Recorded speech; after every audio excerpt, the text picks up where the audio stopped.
Assalamualaikum warahmatullahi wabarakatuh.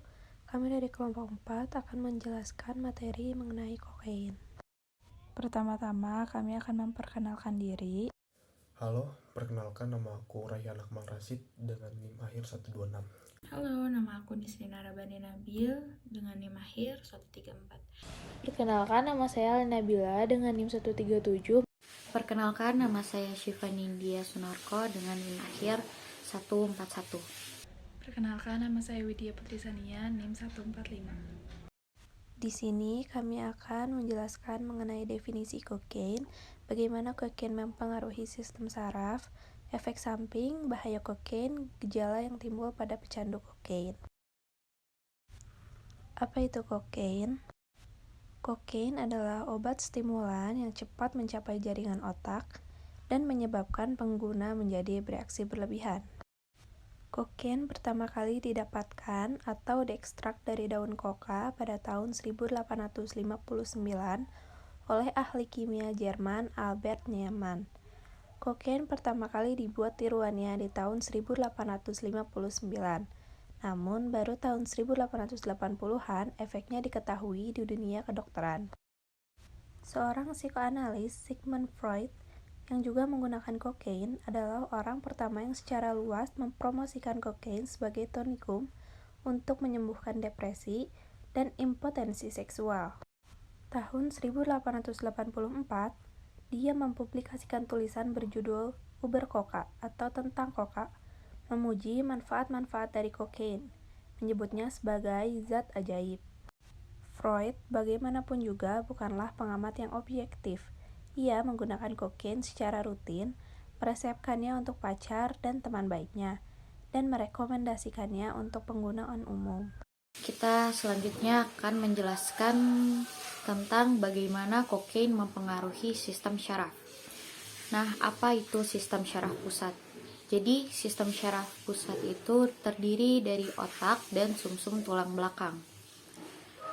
Nah, gabungan otak dan sumsum tulang belakang mengontrol fungsi tubuh seperti kewaspadaan, gerakan, ingatan, pikiran, ucapan, dan pembelajaran. Sumsum tulang belakang juga bertanggung jawab atas refleks dan gerakan tertentu tanpa arahan dari otak.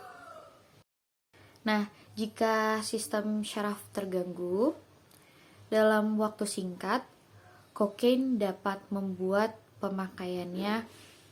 Mungkin seseorang itu dapat mengalami mati rasa, serta kelemahan otot, kelumpuhan, sakit kepala parah, lalu kebingungan, ketidakmampuan untuk berpikir jernih, penurunan kesadaran, masalah penglihatan, kesulitan berbicara, kesulitan memahami pembicaraan, dan ketidakmampuan untuk berjalan atau berdiri.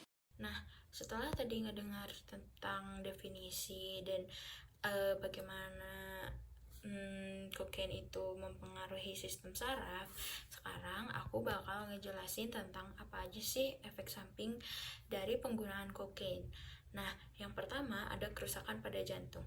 Jadi, kokain ini bisa mengakibatkan kenaikan pada jantung, pada denyut jantung dan tekanan darah, serta mempersempit pembuluh darah yang memasok darah ke jantung hingga memicu serangan jantung. Yang kedua, ada kerusakan hidung dan pernapasan. Kan kokain itu dihirup oleh hidung. Nah, makanya bisa menyebabkan kerusakan pada selaput lendir yang melalui rongga sinus yang mengarah ke tenggorokan dan sistem pernapasan. Maka dari itu, bisa menyebabkan hidung berair, mimisan, hingga kehilangan indera penciuman. Nah, yang ketiga, ada kerusakan pada otak. Jadi, ketika penggunaan kokain itu berlebihan akan menyebabkan penuaan pada otak dan akan menyebabkan demensia. Lalu ada juga kerusakan pada pencernaan. Nah, kerusakan pada pencernaan ini bisa menyebabkan sakit perut, hilang nafsu makan, terus bisa juga sembelit atau sampai muntah-muntah. Tapi penyebab jangka panjangnya itu, efek samping jangka panjangnya itu bisa menyebabkan matinya jaringan penting yang ada dalam sistem pencernaan. Kemudian selanjutnya ada kerusakan hati. Jadi kokain itu dapat menyebabkan cedera pada hati. Ketika manusia banyak menghirup terlalu banyak kokain, maka di dalam hati itu ada banyak racun yang tidak bisa dicerna atau disaring oleh organ hati yang menyebabkan hati itu rusak gitu. Kemudian ada ginjal. Nah, ketika terlalu banyak menghirup kokain tersebut bisa menyebabkan gagal ginjal. Nah, ada juga efek-efek hanya efek yang jangka pendek. Si kokain itu dapat menyebabkan perasaan gembira, kemudian energik, kemudian banyak bicara karena high, kemudian hilang nafsu makan, menambah percaya diri, terus mood swing, jadi kadang moodnya bagus, kadang enggak, dan juga menghilangkan rasa sakit dan juga rasa lelah. Di sini aku akan membahas tentang bahaya kokain. Yang pertama itu menimbulkan keriangan, kegembiraan yang berlebihan. Jadi si pengguna ini bakal merasakan efek tersebut ketika menyalahgunakan kokain. Yang kedua adalah terdapat hasutan, kegelisahan, kewaspadaan, dan dorongan seks yang tinggi bagi penyalahgunanya. Yang ketiga itu dalam jangka panjang si pengguna kokain ini bakal mengalami penurunan berat badan yang secara signifikan hingga drastis sekali. Lalu yang keempat adalah timbul masalah kulit.